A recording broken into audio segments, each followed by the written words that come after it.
The start of continuous team coverage begins right now. The gusts are pretty significant. It is a powerful storm right now, Category 3. This is a critical time for people. All citizens are ordered to leave now. We are not only getting the wind, we're getting sandblasted. This water is really rising quickly.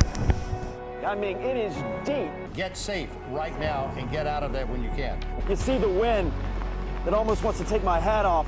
You probably, I hope you can, see the rain that's coming in at an angle. It's stinging quite a bit. I can't be out there right now. We have seen big pieces of sheet metal just flying by us.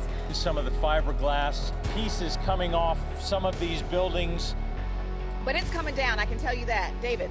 All right, stay safe, Candace. This rain that is relentless. Relentless rain. Relentless. Driving sideways rain. To 8.5 inches of rain.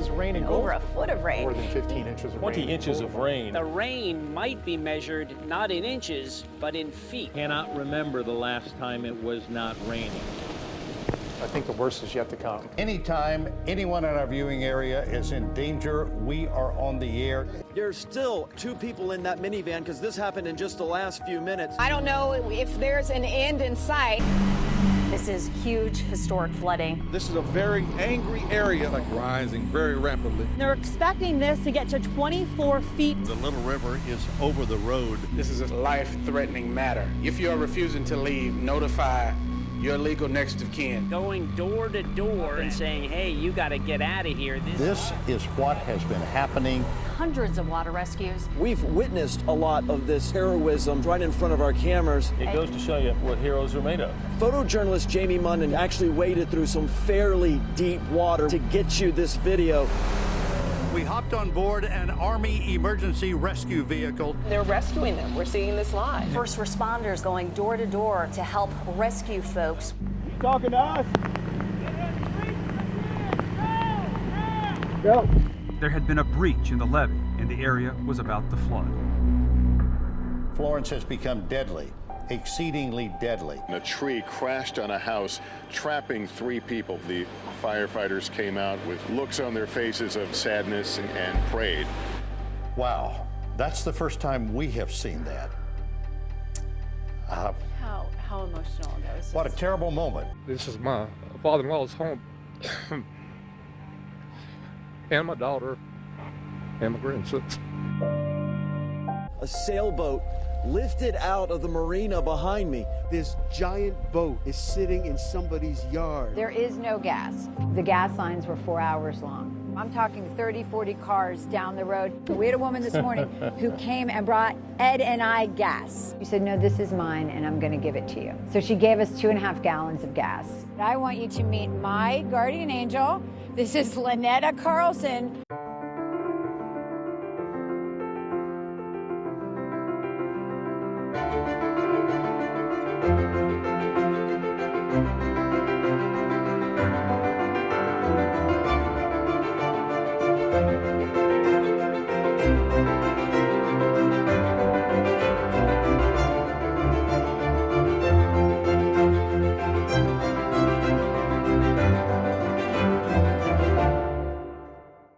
This is WRAL News. It was a chaotic scene. A man who appears highly intoxicated in the road, officers who jump on him to subdue him. Broadwell also takes a swing at Hinton, and officers and troopers jump in to subdue the suspect. For approximately 7 minutes, they struggle to handcuff him and tie his legs. From various angles, one officer is seen kicking Hinton. Another can be seen punching him as he refuses to give in to law enforcement. Hit the doggy now! Hit his knock with a flashlight! I thought I was gonna die. You thought you were gonna die? Yes. I said a little prayer. And they told me they locked their classroom doors, barricaded the doors with file cabinets or tables. They huddled into corners and they kept quiet. And yes, some of them told us they sobbed. And I jumped out of the car and I just ran all the way to the school. And I just wanted to see their faces. I wanted to hug them and just know that they were okay. Parents are here clearly concerned. I've seen some of them panicked. At my vantage point, I'm seeing parents and kids. It looks like students running toward the school, running toward the front of the school, and there are kids coming out of the school. And I can see some hugs. Oh, the parents and grandparents and the loved ones are running toward their children. What a sight it was to see this mass of parents rushing toward the front of the school and wrapping their arms around their children. Students at dozens of schools across our area are joining thousands of students across the U.S. in demonstrations against gun violence. The walkouts are beginning now, as you can see. The students here walked out promptly at 10 a.m. They had a minute of silence for the Parkland victims. You can see they are out in full force. The hundreds of students that walked out of East Chapel Hill have joined. If you can hear that roar behind me, they walked miles to make their point and sharing what they say are legitimate safety concerns they have every day they go to school.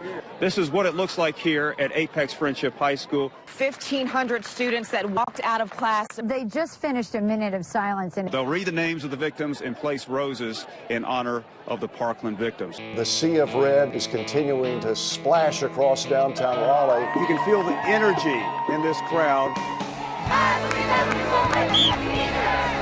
Where does this movement go beyond people gathering for one day? You don't usually wake up and go to work thinking you're going to witness history. The stories that matter to you matter to us. beyond these schools, homes, churches, cars, and businesses destroyed by a merciless display of Mother Nature's power. There is still trees and debris covering the sidewalk. You can see the massive amount of damage. Devastation. You can really feel the impact. I didn't think it was this bad. It's worse than you could possibly imagine. I'll tell you that in the 20-plus years of doing this job, I've never had a story that has elicited such a response. So many emails, so many calls from people wanting to tell me about their loved ones. Seeing was believing for Rebecca Napton, who installed a hidden camera like this one in her dad's room. He's on the floor crying out in pain, and they're leaving him on the floor. Over and over, the senseless shootings haunt us. Fear of the next one prompted states like North Carolina to mandate public school lockdown drills to prepare and protect students and staff. And every other charter school across the state doesn't have to. And then I was like, oh my gosh, this is not okay. I'm glad you brought it up. There are lots of things we do that we don't even know that we did. School doors, classrooms, even cafeterias designed to be exposed with glass. It does raise our level of concern for the kids. WRAL investigates security concerns with glass in North Carolina schools. You give me a lot to think about because there's glass all over, but maybe it doesn't make a lot of sense for the security for the kids. When someone gets out and commits a heinous crime when they could have been in prison, does that eat you up? A local businessman and psychologist killed by a man back on the street as multiple felony charges against him are dropped. We started digging and found similar cases of dismissed charges. While the debate burns whether these high-tech search warrants are smart policing or an invasion of privacy, Freeman says the use of smart device data to unlock cold cases will likely increase. He was a wonderful boy. He loved life. He always made everybody laugh. One mother's story of dark web dangers. It's a whole nother world. We have everything on the dark web, from guns being sold to drugs, ecstasy, marijuana. So basically, it's where all the bad guys are meeting. Yes, it's where all the bad guys are meeting. This land is the focus of world security and concern. If you didn't know any better, you might think this was western North Carolina. Mountainous, a bit barren, and very cold. It's actually North Korea. People here say you live a day at a time, enjoy everything you've got. Carpe diem, sir. Carpe diem, exactly. Stay ahead of winter weather with WRAL. Know what to expect where you live. Live road conditions and closings always on your screen. Greg Fishel and Mike Mays help you navigate the storm throughout the day and into the night. When you wake up, Elizabeth Gardner shows you what happened overnight. Our first major winter storm of the season. We have live team coverage from the Triangle to the coast. It doesn't snow along the coast very often. Yes, 4 kids on a surfboard. We're cruising through some neighborhoods in Southern Pines. The driving conditions here in Cary have deteriorated. They're our best friends, companions, even cared for like our children. Now there's a new push in North Carolina to help protect these animals by punishing. You did the deed, now you've got to face up to it. Local drivers contacted us claiming their vehicles made them sick. I was weak, I was dizzy, nausea, and constant headache. Thursday, WRAL investigates serious safety questions about a popular SUV linked to a possible carbon monoxide leak. In 1 week, I started feeling symptoms. In 2 weeks, I was at the hospital. I spent 30 years crawling in and out of fires. I expected that my body was going to be beat up to some degree, but this is a whole different ballgame. Firefighters rush in to save life and property, but the most serious danger isn't this immediate threat. It's a long-term killer. I want our firefighters to be able to walk away and enjoy their pension. They've earned it. You get emotional. Tell me why. It's killing us. To say that policing in the 21st century is a challenge puts it lightly. Videos of violent encounters with police, largely between officers and African American men, play and replay as the public scrutinizes the officers' every move.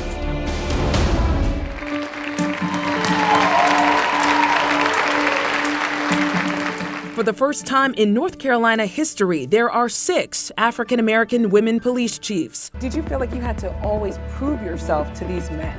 Hear their stories, their struggles, and how their very first calls helped shape the officers they've become. I couldn't hold it in at the point. My eyes were going. It's happening all over, and I tell you, I love the black girl magic.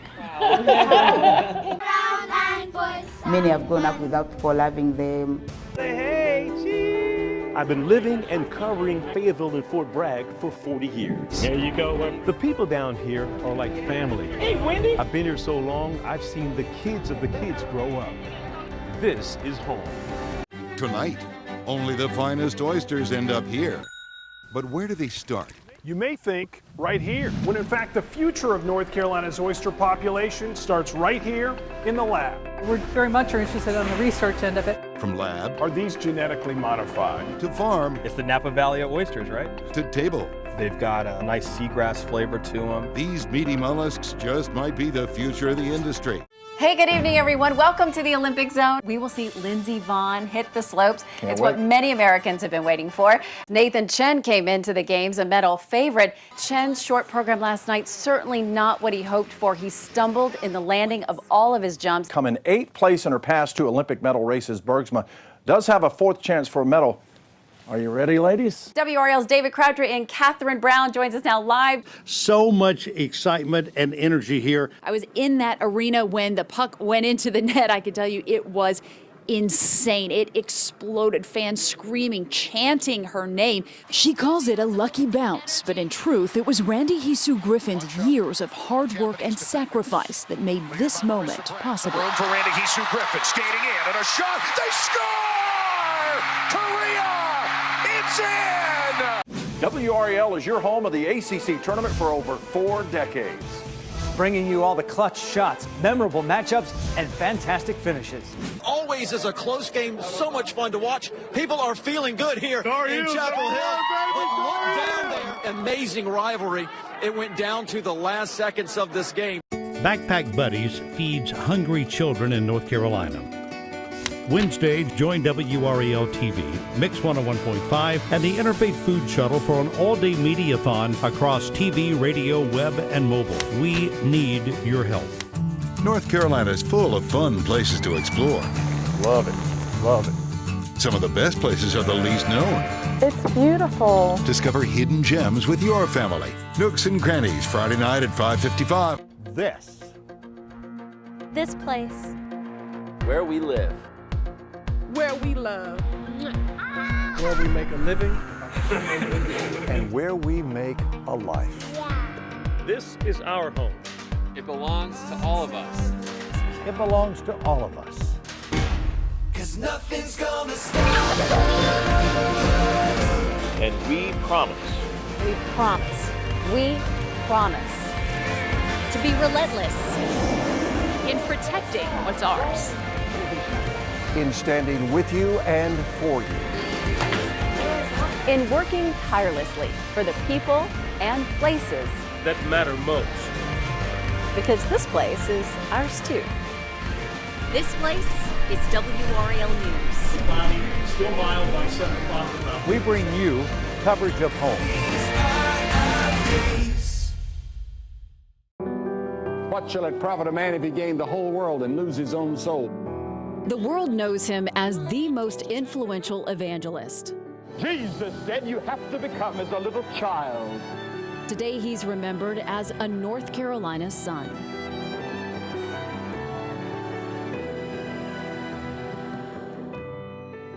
Just a change of address. That's how Billy Graham once described death. And tonight he changed the world, and the world is honoring his life and work. Thank you for joining us. I'm Deborah Morgan. And I'm Gerald Owens. It has been nearly 12 hours since Billy Graham went to be with his Lord. People around the state and around the world are sharing their stories about him. Graham died at his home in Montreat, North Carolina. He was 99. He was born near Charlotte, a city still very connected to him. Here's a live look at the Billy Graham Library and Museum in Charlotte, where we have several crews. Our coverage begins there with WRAL's Bill Leslie. Bill? Yes, Deborah and Gerald, he was known as Billy Frank as a child growing up in Charlotte, and as the sun is sinking in the western sky here in the Queen City, the visitors to the Billy Graham Library and Visitor Center here are leaving with a new appreciation and knowledge of this world-famous evangelist. He was a man who preached that the gates of heaven are open to anyone who believes. Don't ever say it's a white man's religion or a black man's religion. It's a world religion. He belongs to the world. The world paused today for evangelist Billy Graham, who took his crusades to more than 185 countries. His hometown of Montreat is honoring his memory, where he and his wife, Ruth Bell, raised 5 children. Today, heartfelt words from his daughter, Anne Graham Lotz. Daddy is now home. While he may be physically absent and his voice silent, I am confident that his message will continue to reverberate throughout generations to come. Because he lives, I can face tomorrow. I'm looking forward to that day when I'll see Christ face to face. Are you? And from his son Franklin, my father was once asked, "Where is heaven?" He said, "Heaven is where Jesus is, but I am going to him soon." This morning, he departed this world into eternal life in heaven. And now he'll be laid to rest next to his wife at this very spot. Outside the library in his name that opened in 2007 with 3 former presidents in attendance. America's evangelist, now making his final journey.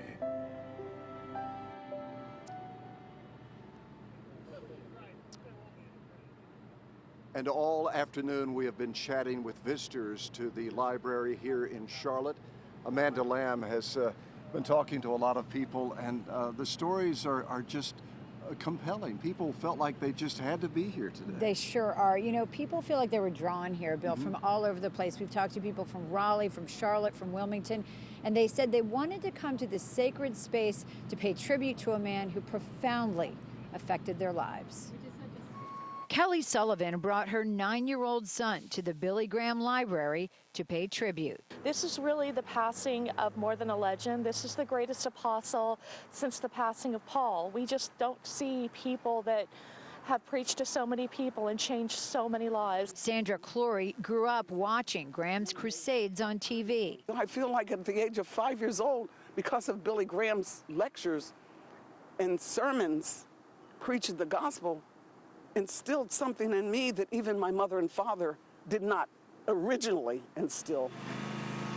While staff buzzed around the grounds getting ready for the funeral, visitors focused on the sacredness of their journeys. And he lived his life. He didn't just say the words, he lived the words. And that's why I'm coming to give my respects, because he did. He really did. Graham's legacy may be best realized in the future of evangelical ministry, a legacy this Wilmington pastor embraces. But I think he held most dear the truth that God loves everyone in every space and season in their lives. And I think that's something, again, that, well, he got it from Jesus, and certainly is something that we learned from him as well.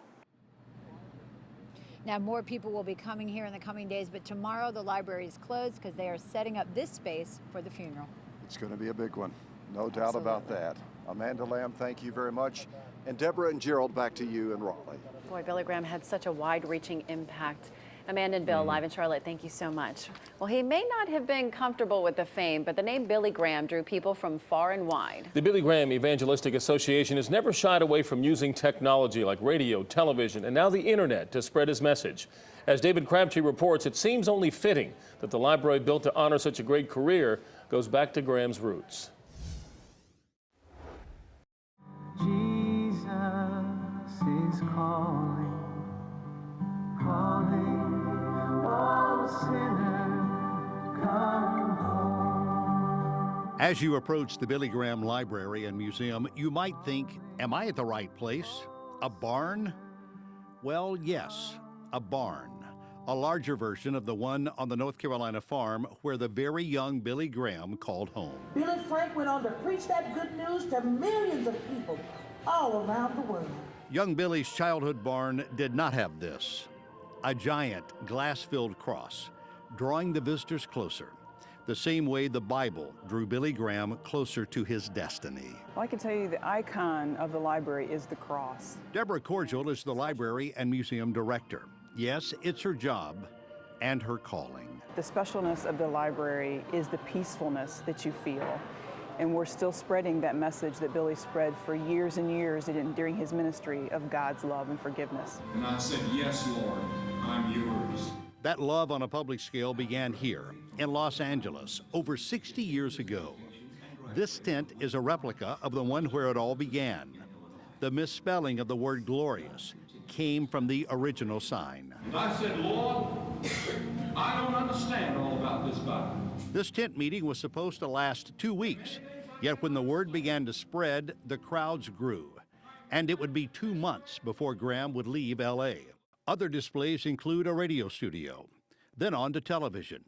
In his home office, a teletype to stay in touch with a world that was decades away from the internet. In fact, his World Wide Web grew with the help of the true wireless connection, praying. He was social networking before there was a social network. That's right. The world knew him before there was an internet. That's right. Knew him before there was Facebook, Twitter, MySpace, any of those things. Right. How do you explain that? What Billy did with his ministry it's historical. Something else historic? His relationships with American presidents. Eisenhower, Nixon, Kennedy, LBJ listened to him, as did Gerald Ford, Jimmy Carter, both presidents Bush, Ronald Reagan, and Bill Clinton. That none of us can ever understand. Czego nie potrafimy zrozumieć. He preached in the former Soviet Union, urging the leaders to crumble the Berlin Wall. He did so at Checkpoint Charlie. The Soviet Army even sang this great hymn at a Graham crusade.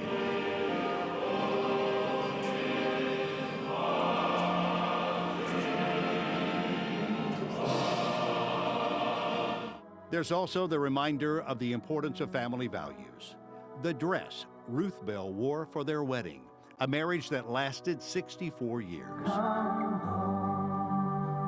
She died in 2007, and her grave is here, just outside the library. On the day we first visited, Billy had left flowers, remembering his wife's birthday. A man was called by God to deliver a message that would change the hearts of many. Since it all began in 1949, tens of millions of people have heard the voice of Billy Graham. They know this iconic face. And he saved me and changed me and transformed me. I'm accepting this as your word by faith. The cadence of his rich voice. During his ministry, tens of millions of dollars were raised, spent, and never even a hint of scandal. But it's just a testimony to God's blessing on Billy's life and to his ministry and those of us that work here.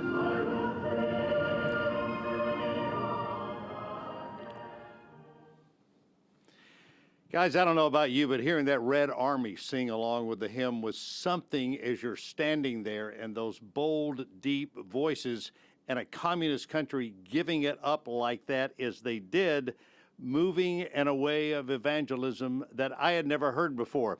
I was looking at some Billy Graham quotes this morning, and this was always one of my favorites. The moment we take our last breath on earth, we take our first in heaven. I think Billy Graham is breathing very easily right now. Gerald? And David, I have to believe that his effectiveness has to do with the fact that even in a crowd of 100,000 people, I'm sure that everyone in there felt he was talking directly to them. Well, you always felt like that because that message was very simple. You know, Bible hanging in one hand, the message never varied. And I mentioned this an hour ago. He visited Korea 4 times, twice in the South and twice in North Korea. In 1973, he held the largest crusade Billy Graham had ever held, 1.1 million people. The growth of Christianity in this country has really blossomed over the past few decades. Many people we have spoken to here prior to coming and since we have been here credit that to Billy Graham. All right, David Crabtree live in South Korea. A lot more to talk about concerning the death of Billy Graham. Thank you, David. She deals with grief every day, including her own. Coming up, what a woman in Fayetteville is doing for the survivors of the Florida school shooting. Mike? Oh, Gerald, we had a record high today of 77, actually a record warm low of 63. Tomorrow looks warm too, 75 at lunchtime, 78, which would be a new record high. We're going to check out why Friday could be a little different. It's in the forecast coming up.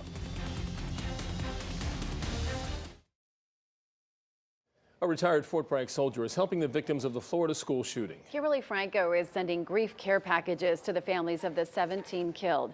Franco became a suicide prevention specialist on post after her brother killed himself in 2011.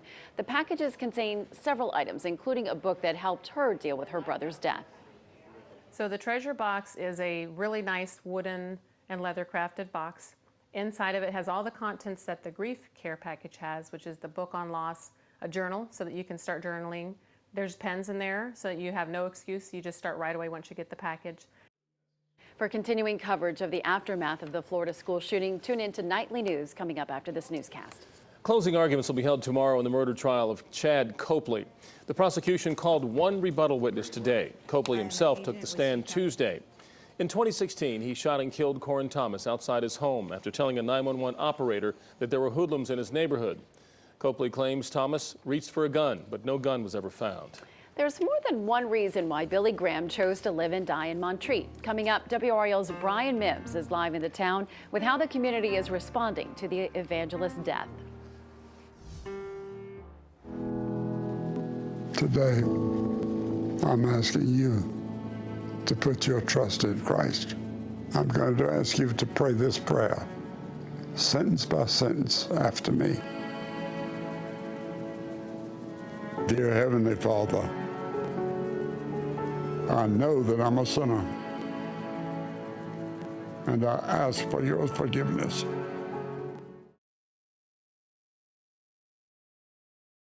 For more than 70 years, Billy Graham made his home in a little college town in the mountains. Montreat is a town of fewer than 800 people just east of Asheville. WRAL's Brian Mims is live in Montreat with how much the place has meant to the Grahams.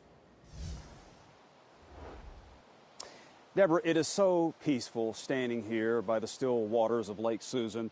Montreat College there is a small private Christian school. Some of Billy Graham's children and grandchildren graduated from here. And not far from where I'm standing, the great crusader spent the sunset of his life on a mountaintop.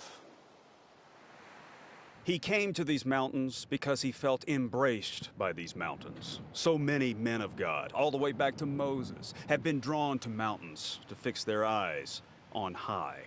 And it was a refuge. He needed a place to rest and restore and to be with his family in privacy, and they found it here in Montreat. Montreat. The name is a merging of mountain and retreat. The man who shouted the loving power of Jesus from the mountaintops felt the embrace of his bride in this chapel that now bears his name. It was 1943. Billy Graham and Ruth Bell were pronounced man and wife. They were involved in the lives of our students. They led Bible studies. They were involved in the building of our library, which is named the Bell Library. Paul Maurer is president of Montreat College. Ruth Bell, daughter of missionary parents who moved to Montreat from China, graduated from high school here in 1936. She later met a tall, handsome man from Charlotte who could fill a stadium like any rock star, singing the praises of the Christian experience. He actually had a profound impact on my life and changed the trajectory of my life as a freshman in college. The now college president never met the man, but on this campus, he's always felt his presence. So it was his imprint, and it was Ruth's imprint, and it was his family's imprint. We have a 4-generation relationship with the Graham and Bell family. Families who feel embraced by these mountains until it's time to let go. The Reverend Billy Graham had not received visitors at his home for several years, given his advancing age and declining health. As beautiful as Montreat is, a quote of his truly stands out. "My home is in heaven. I'm just traveling through this world." Deborah. He's just changing his address, as he said. Brian Mims live in Montreat. Thank you. Join us tonight at 7 for a 30-minute commercial-free special looking back at the life and legacy of Billy Graham. That's coming up at 7 right here on WRAL. Then at 7:30 on Fox 50, our special coverage of Billy Graham's passing continues. We'll carry remarks live from the Billy Graham Evangelistic Association. That's at 7:30 on Fox 50, WRAL.com, and on our Facebook page. All the special coverage will also air on WILM TV. We have certainly warmed up on this day. Yeah, record warm low, record afternoon high. We can do it again tomorrow. Wow. Yeah, but some changes might be on the way for Friday. It's still going to be warm. Okay. Yeah, we'll talk about that coming up. Let's step outside and see the gorgeous sunset in progress looking toward the west. This is from our tall tower cam, about 1,865 feet off the ground, looking toward downtown Raleigh. Looks pretty nice out there, and it feels pretty good too. 73 after our record high of 77. The old record high was 75. The muggy meter's registering mugginess with our dew point at 62. Have you turned on your air conditioning yet? So this is how February 2018 ranks. We're the 11th warmest right now with our average temperature of 49.2. And as a reminder, last February we had the warmest February on record here in Raleigh, and we're on pace to get close to that. We'll show you this graphic each night, and we'll update it to see how close we get to being the warmest on record. 70 at South Hill right now, 73 at Durham. A pleasant evening to be outside. Heading farther south where you got into the 80s for Fayetteville, where you had a record high this afternoon, 76 right now, 70 at Goldsboro, 73 right now in Smithfield. So we're watching a cold front that's off to the west. You can see thunderstorms, you can see ice, you can see snow.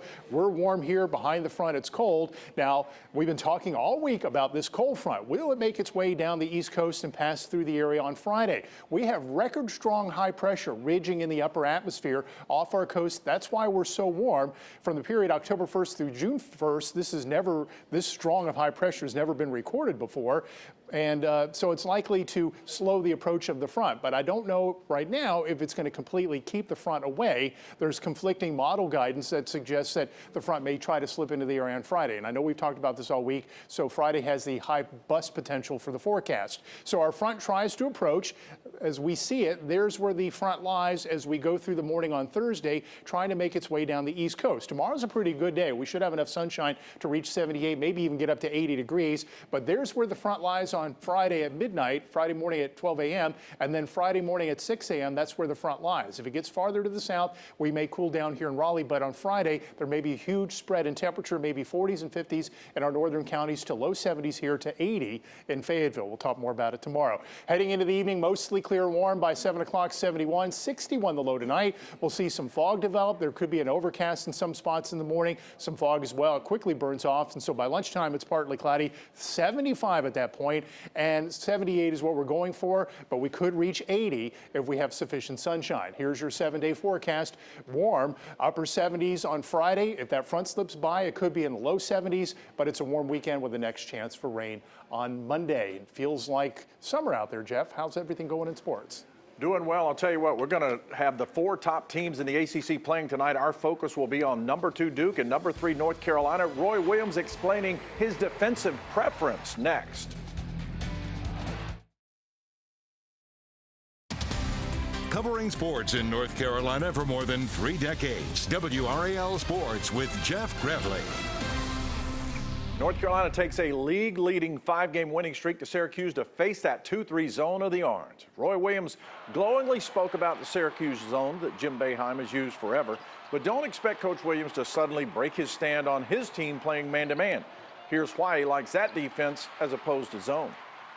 I like the aggressiveness. I like the accountability. I like the rebounding because you know who you're supposed to box out. That's the guy you're guarding. You know, you got 23. So there's a lot of reasons there. But any other thing is things happen quicker when playing man-to-man. Mike Krzyzewski used to be a total man-to-man defensive guy, but over the years, particularly the last few, Duke has played more zone. Expect to see some tonight when the Blue Devils host Louisville. Mary Dunleavy looks ahead. Just one day after Louisville's NCAA appeal was denied and their 2013 national championship was stripped away, fifth-ranked Duke gets them at Cameron Indoor. When WRAL asked how the Blue Devils plan to combat Louisville's emotion, Duke was at a loss for words. Wow. Wow. With 4 regular season contests left, these last few games at Cameron mean more. And it's not only it for me, it's it for us as a group. And, you know, this same group won't be together no matter what happens to individual guys. Ever since the Virginia Tech game, Coach K makes the team sign the board next to the keys to their game plan. Just taking ownership and more pride, and, you know, not just saying stuff, but backing it up. It's paid off as they're riding a 3-game win streak without stud forward Marvin Bagley. As a whole team, just focused on communicating more and just sharing emotion, which I think we've done better, and I'm sure, you know, Marvin will be, again, an essential part of that when he gets back healthy. In Bagley's absence, Wendell Carter Jr. has stepped up. Blocking shots, altering shots, and he's so athletic that he's altering shots and getting up and grabbing the rebound too. Coach K also switched up the lineup with Grayson Allen playing point guard. Now that I can be explosive from that position, I can attack. In way better shape to hit and cut through and bring the ball up on my own. Tip-off is set for 9 p.m. Mary Dunleavy, WRAL Sports, Durham. Last week, the NFL ruled that Marty Herney did not violate the league's personal conduct policy. Today, the Panthers take off the interim tag. Herney is named the permanent general manager of the Panthers, a position he held from 2002 to 2012. He was fired 6 games into that 2012 season, but then hired back on an interim basis in July when Dave Gettleman was fired. So coming back full circle is Marty Herney to the Carolina Panthers. All right, Jeff, thank you. Okay. And thank you for watching us. NBC Nightly News is coming up next. And then stay tuned for our Billy Graham special at 7 right here on WRAL. Then we will continue with a special news conference from family and friends on Fox 50 at 7:30. Have a great night, everyone.